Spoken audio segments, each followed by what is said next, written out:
So a couple other things that were brought up recently, I think because of a lot of the press going on for Justice League, a lot of the actors and people involved in the movie have come out talking about various things. Just kind of run through some of them. It's been a lot of different DC news coming out, just a flood. It seems like they come once a month. Maybe it kind of sounds familiar to some of you women out there. Anyway, just, that is not a mean joke either. That is the honest truth. So one of the articles was, oh man, a lot of the articles have basically, I don't know if they've been paid or told by DC to say this. Some people will say that, but a lot of the actors and people involved in the universe there have been coming out saying this is Zack Snyder's movie. Mm-hmm. No matter what they've been saying, that Joss Whedon has a writer's credit and that he's written 90% of the movie and changed everything in a couple months. It's really Zack Snyder's movie. And I don't know. There's just a lot of different people talking about different things. J.K. Simmons was one of them, saying that Joss Whedon is dedicated to completing Snyder's story. And he basically goes on to say, J.K. Simmons does, I wasn't involved with Joss at all, so he has very good credibility here. He was here for some of the reshoots, and I wasn't involved in that. But I think he's really dedicated to finishing the story that Zack was telling. Again, that's my understanding from my vantage point. Just a guy that was there for the most part, or at least closer than any of us, closer than any of these article writers. And he's basically saying Joss Whedon is continuing Zack Snyder's story. That's honestly, that's what any intelligent person should have already come to the conclusion of. It's everyone else who's putting out the bullshit, that Zack Snyder stepped away and Joss Whedon's going to do all these reshoots and weeks of reshoots and all this bullshit. That those are the people who needed this type of convincing, because all this is just solidifying what we already knew to be the truth. That it is Zack Snyder's vision. Thank God that they're at least letting him finalize this. I hope he does more stuff with DC right, as it moves along, but at least give him the 3, and then maybe kind of move on from there. And it's exactly what it's going to be, which is fantastic. Joss Whedon is just kind of finalizing some stuff because it was already pretty far along in the process, and he came in because of a tragedy that struck Snyder's family, and that was it. More people backing Snyder's story here, the way he's been telling stuff. Ben Affleck was kind of reiterated and cleared up some of the things from everybody's over-exaggeration of him saying it's an interesting product of 2 directors, so he wanted to specify that. Whedon's storytelling qualities will be completing Snyder's tone, and that's kind of what he was talking about, and basically his quote is, I didn't sense that we're moving towards something I felt like the Avengers. Joss is more than just an Avengers director, he's a good storyteller, full stop, and midstream. Joss got on, and part of what interested him was the puzzle aspect of it. Fitting in pieces that weren't there yet, he put the rest of the pieces in and gave it his own interpretation. Joss came in and walked a very fine line between Zack's sensibility, tone, and direction. We found a really fun and inspiring synthesis of their 2 forms of storytelling. I was so glad everyone showed up to work for Zack. Man, I got other ones to read too. This is going to be trouble, kids. Jesus Christ. A couple other examples, just real quick. Ben Affleck also talking about some of the backlash that happened towards Batman v Superman. Yeah, Batman v Superman. He was talking about how he actually did kind of understand some of the negativity towards it. I can understand people saying Batman v Superman was too dark, or this was outside the tone of what I'm used to seeing with Batman's story, and I think that's a fair criticism. But then he also adds, but this was all scripted and set up before the movie came out. The approach was changed anyway for the second one, meaning he's talking about Justice League. Mm-hmm. This was the plan. Make it dark, and Justice League is going to be lighter. Yeah. Zack Snyder has been talking about this for fucking ever. Yeah. That this is going to happen, and nobody listens, and everybody just watches clickbait articles or listens to stupid critics on Rotten Tomatoes that don't listen to what people are talking about. There's an evolution to this, and it's a universe, right? You guys want the fucking universe, right? Right. It's a universe, and he's going to change the tone. Last one, Ezra Miller was quoted here talking about how Justice League was always intended to be lighter. there was gonna be an element of change to it. He talks about the first time he came to Zack Snyder's office, saying, the first time I ever sat in Zack Snyder's office, or excuse me, he says Zack's office. He's on a first name basis with him.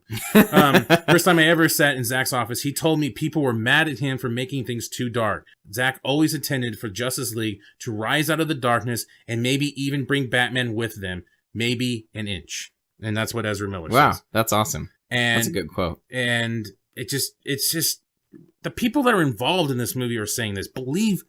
I mean, you could say that it's what DC's narrative, the PR movement wants them to say, maybe. I guess you can go that route, but I honestly believe these people over any source, insider, and other bullshit that some fucking Hollywood Reporter, Screen Rant, The Verge, Vulture, all these motherfuckers, comicbook.com. Yeah. I will believe the people involved in this story well before I ever believe any of them. Yeah, absolutely. Because I guess they do kind of make money off of this if Justice League does well, but those people that write articles, that's how they make their money, is off of clicks. Yeah. Advertising, revenue. That's what they do. You bring people in, you advertise, that's how you make money. The more clicks you have, the more revenue you can share with your advertisers. Yep. That's what it comes down to. Yeah. That's what it comes down to. Yes, they make money by people going to see the movie. If there's negative atmosphere around it, yeah, that can change the tone of the movie, but I think at this point, people are going to go see Justice League no matter what. Yeah. You're either going to go see it or not. Right. Either one. Yep. I mean, it's not going to change because all of a sudden a different director steps in. But these people can make their clickbait articles and still make money. Yeah. So. Yep. Absolutely. So that's kind of how that's going down. I mean, again, I don't really care anymore about these articles anymore. Like I said, we stopped posting them on our fucking Instagram for a reason.